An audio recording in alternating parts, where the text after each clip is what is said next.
Hello, here we have the Arlo, the Parallax Arlo robot, upgraded to use the new P2 Edge module and with the Universal Motor Driver add-on. So this Arlo platform, as you can see, we've just removed the old P1 propeller board and the motor drivers. And in that place, we've put the big P2 Edge breadboard with a P2 Edge module plugged in. At the back of the Edge module breadboard, we've got a wireless adapter and a Parallax Wi-Fi module there. That's for all the communications and programming. And at the bottom edge of the breadboard, we have a single universal motor driver because it will run up to 4 channels. And with these 2 DC motors, we need 4 channels. So that's just perfect to use one motor driver add-on for this robot. So you'll see these big green headers on the universal motor driver add-on. The red and the blue cables from the left and the right, the motors just go straight into those. UV for the left motor and W and X for the right motor. Those UV, W and X markings are on the universal motor driver PCB next to the terminal headers. And then the third terminal header is the power in, so that just connects to the motor power output terminal on the Arlo power distribution board, this PCB at the front of the robot with the 2 red switches on it. And the other connection that we have is for the power to the Edge module breadboard and breadboard. I've highlighted it with some yellow tape on the barrel jack at the back of the breadboard, but that's basically a standard DC barrel jack. And that cable is just running down and also into the Arlo power distribution because it also has a 5-volt output, which is jolly handy. So the breadboard is just powered directly from there. Finally, just to mention the encoders, each of these wheels on the Arlo robot has an encoder for position, and so they are just plugging into the breadboard on 2 of the spare headers. You'll see the detail in the guide, in the setup guide. So if I just bring the code now to the top, 1, 2, 3 clicks, there we go. So this code is included in the article. I think the most important things to note, at least to start with, there's a few constants that you can twiddle and tweak with if you fancy, but we won't cover those now. The main things though are the I/O pins, the connection pins. Now those you might want to adjust depending on your setup. The encoder I/O pins are the pins that the various encoder wires are plugged into on your breadboard. The left power is the cable, is the red cable of your encoder cable. So each of those encoder cables, there's 4 of them, are color coded BRW, black, red, white. Black being ground, red being 5 volts power or 3 volts power, and white being the signal. So you need to plug them in such a fashion that the black cable goes to one of the ground labeled pins on the P2 header. And then the red follows, which is then identified here with a pin number, whatever it happens to be. And then after that, the white follows, which will be that pin number there. And there's 2 blocks for each side, so that's why we end up with 2 white signal wires, left A, left B, right A, right B. The power, there are also 2, but because they are joined together at the encoder end, at the wheel end of things, you only need to include just the 1 number. So that's the encoder pins. That will be clearer again if you follow the close-up photo in the guide. And then for the motor IOs, you need to set the base pin. Don't worry about all of these other settings here because these are all calculated relative to the base pin. So you just need to enter the base pin of the P2 header that you've plugged the universal motor driver add-on into. So in my case, I've used IO pin 0 is the first pin in the header that I've plugged in, so I've just set the base pin to 0. And that's all. So once you've made sure that your I/O pins are in the right places, Just make a note, or just to mention that we have a piece of code here that I'm going to copy. That we'll use that little piece of code in a moment. But what we do is press F8 in Propeller Tool. We go Save Binary File. Let's just overwrite that one, but you give it a file name and press Save. And we're done.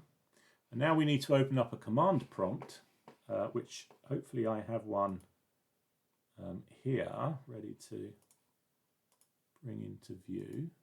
Yes. And I just go to the folder in which I just saved that binary file, and I will type in this code that we just copied from the Propeller tool. And that will load the code over Wi-Fi into the robot. Now let me just hide the code window so that we can see the robot, which I believe is that one. There we go. So we can see now in the terminal window that we've connected. So to start with, I'll just press enter, and that will liven things up, and it replies by saying Parallax Universal Motor Driver, so we know that we're in. Now let's just type a command such as go 200 200, and off we go. Now I'm just going to zoom out the camera, and then I'll show you a couple things that the robot can do, or the code will do. So to note that the go command uses a digit between 0 and 1000, 1000 being the fastest, and because this is the speed that we're entering here, go at a certain speed. 1000 being the fastest and 0 being stop. Although you may not notice the robot doing much if you enter a very low number. If you enter go and enter without numbers, it will just use the previously entered values. So if I was to enter go minus 200, it will go in reverse, although as you can see I entered minus 20 for the second digit, so we did start to turn. If you obviously use different values, then the wheels will turn at different rates and you will start to turn. Oop. Just go back the other way. Now you can see there it is also kind of speeding up and slowing down. That's the ramp value, so you can set that. If I just type in ramp and press enter, it tells me the ramp is 100 at the moment, but I can check, that's the slowest ramp up and ramp down. But I can change that to, let's say, I don't know, 20. And then, oh, I just went the wrong way, so let me just type stop. Stop. Let's go minus 300, so it comes towards me, not the wall. That's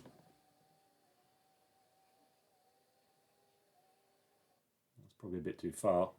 What's my timeout set to? Timeout is set to 5 seconds, so that's the other thing you can change, or another thing you can change.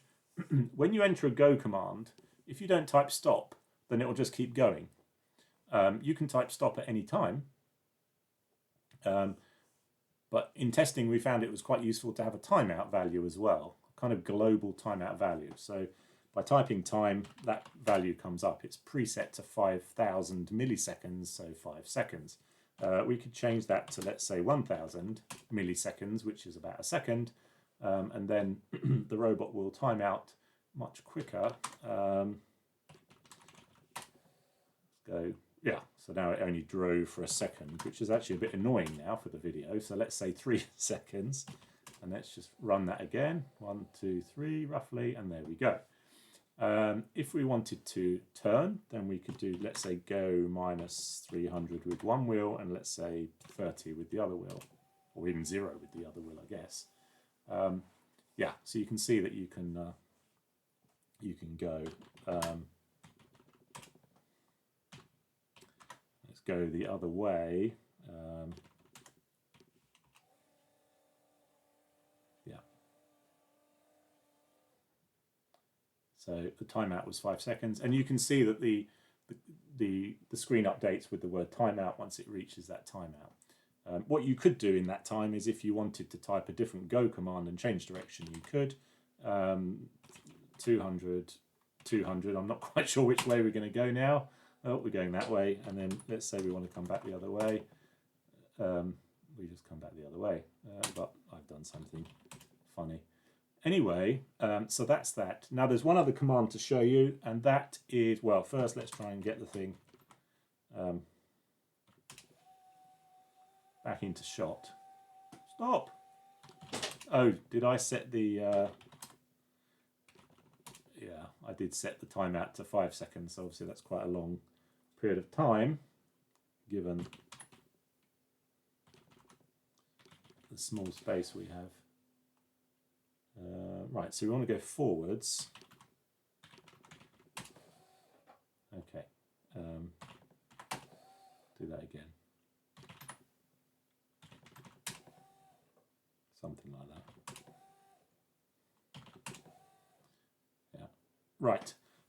So one last thing to show you. Oh, well, there are a couple of shortcuts. So if you just want to go left, you can do go left by 500, let's say. And if you want to go right, you can type go right, which I don't think that did. We won't worry about that for now. The last thing to show you is the drive command. So with go, it's just allowing you to enter two speed values, one for the left wheel, one for the right wheel. But with drive, you can enter a few pairs of values, such as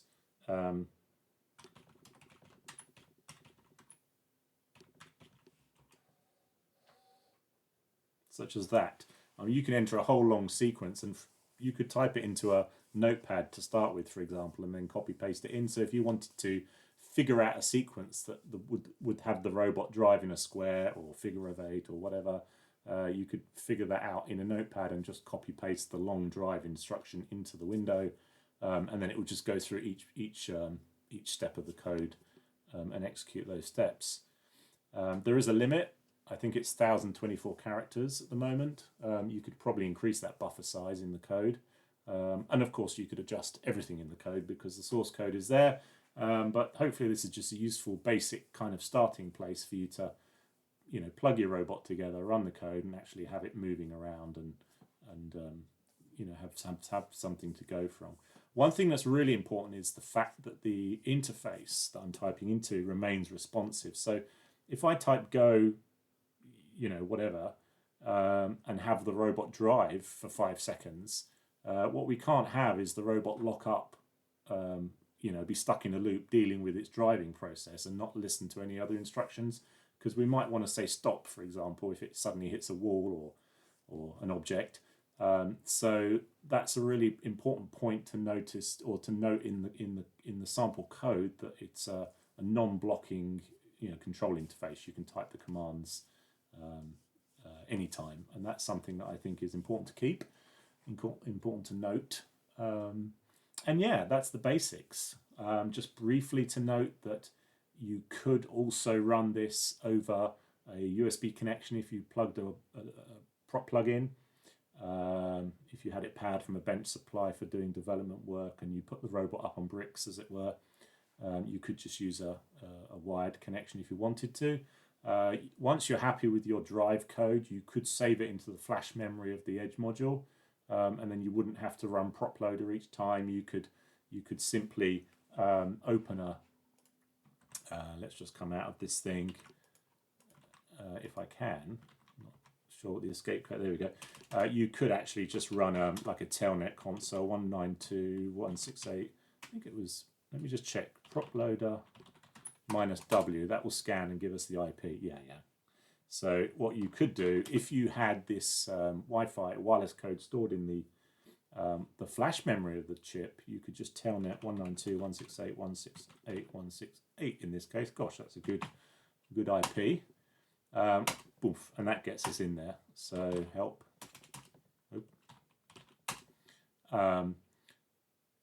Yeah, so that's another way of controlling the robot without